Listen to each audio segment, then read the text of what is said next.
The Earth is transitioning into a new era, an era which humans have never experienced. The development and success of human civilizations has occurred during an unusually stable period of time known as the Holocene.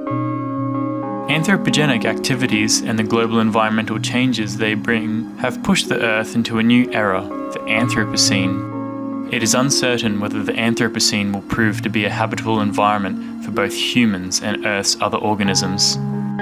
Environmental changes are happening at unprecedented rates, with some systems having already begun to exceed their given planetary boundary and enter areas of critical risk. The most disrupted planetary boundary is the biogeochemical flow of nitrogen. This disruption is the result of modern industry and agriculture and is leading to environmental hazards such as eutrophication, water and air pollution, and global warming.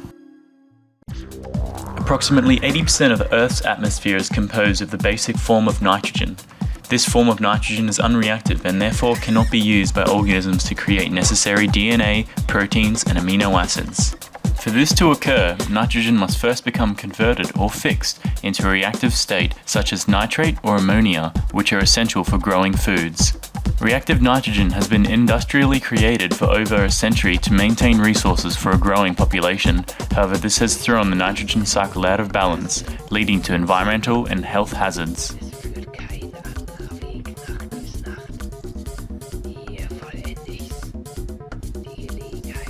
Agriculture presents the largest demand for reactive nitrogen, with about 80% of annual production dedicated to the creation of fertilizer. This level of consumption is due to the need for high-yielding crops to feed the Earth's growing population of humans. The main issue with this high application of ammonia fertilizers is that over-application often leads to high nutrient runoff during rainfall events, resulting in eutrophication of waterways. In Australia, this poses a huge environmental risk to our rivers, estuaries, and also coastal environments. It is estimated that every year, 63,000 tons of nitrogen is transported by waterways and enters the Great Barrier Reef World Heritage Area. Nitrogen pollution causes devastating environmental impacts to this unique and delicate ecosystem, and also poses a huge threat to the Great Barrier Reef's $5 billion annual economy.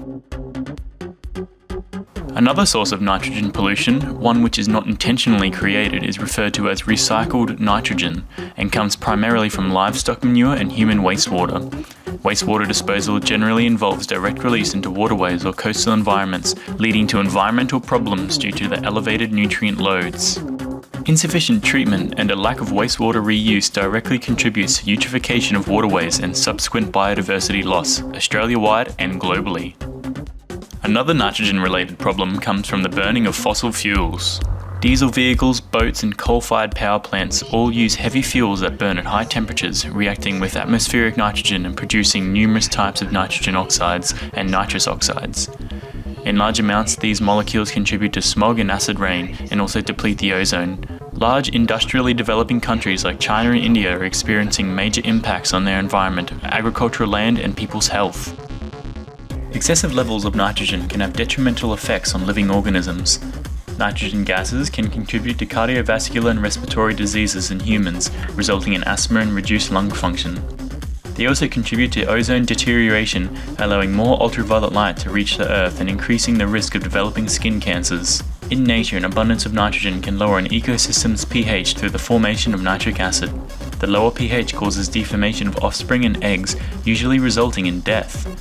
In mature fish, a lower pH can cause mass death or even fish kill events through the bonding of toxic metals such as aluminium to the gill membrane, causing suffocation.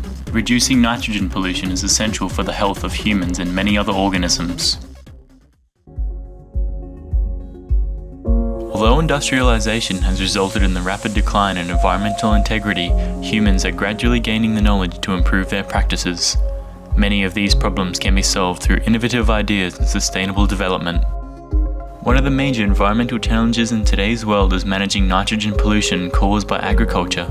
A practical, low-tech, low-cost solution is to improve the ways that farmers rotate crops and fertilize their lands. In the American Midwest, for example, it's common for farmers to fertilize their fields in the fall. Winter snow and spring thaw then wash away the vast majority of the fertilizer. Many farmers in regions that have unpredictable weather will intentionally over-fertilize rather than run the risk of running short of nutrients and reducing the yield.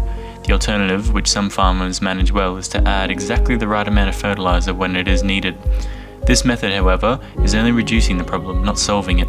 The United Nations Trade and Environmental Review in 2013 outlined the urgency of adopting a whole systems thinking approach to the problem. Rather than attempting to improve existing industrial-style food production, they state that the only way to maintain food security is through a rapid and significant shift towards mosaics of sustainable, regenerative production systems.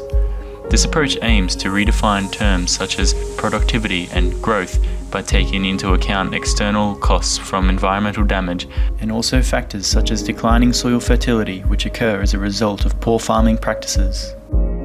While pollution from erosion and farming can be reduced, many developing countries rely heavily on the use of synthetic fertilizers to feed their population, and it is unlikely that this source of nitrogen pollution will be completely eradicated in the near future. Because of this, it is vital importance that we eliminate nutrients which are intentionally released directly into waterways. Both human sewage and animal manure are rich in many nutrients, including nitrogen, which makes ideal candidates for fertilizer use in the agricultural industry. Hydroponic systems have been used by scientists to grow vegetables using wastewater and have shown the capability of removing over 80% of nitrogen from the water. It may be possible to drastically reduce two major sources of pollution if the nitrogen and other nutrients in human and animal wastes are recognized and reused as organic fertilizers. This mimics sustainable natural systems where nutrients produced by animals are used for plant growth. Power plants and vehicles are essential in modern-day life, and the demand for energy is on the increase, but finite resources that pollute the environment cannot be used forever. Taking examples from nature's non-polluting energy systems to generate electricity has been an idea for some time now, with solar panels and wind turbines. Certain places are taking this concept one step further. A Glasgow architecture firm is in its proposal and planning stages for installing lily pad-shaped solar panels in the middle of Glasgow's city canals that not only generate electricity but also depollute the canals. Methods of depollution and smart building have also proved to majorly reduce long-term and overall costs. While today's global environmental problems can seem overwhelming, it is important to remember that there are achievable solutions which are being put in place all over the world. Governments and other legislative bodies urgently need to take action to improve the planetary boundaries which are most at risk of causing irreversible change to the Earth. By attempting to reduce human impact on the nitrogen cycle, we can also improve many other aspects of environmental health and hopefully maintain safe living conditions on Earth.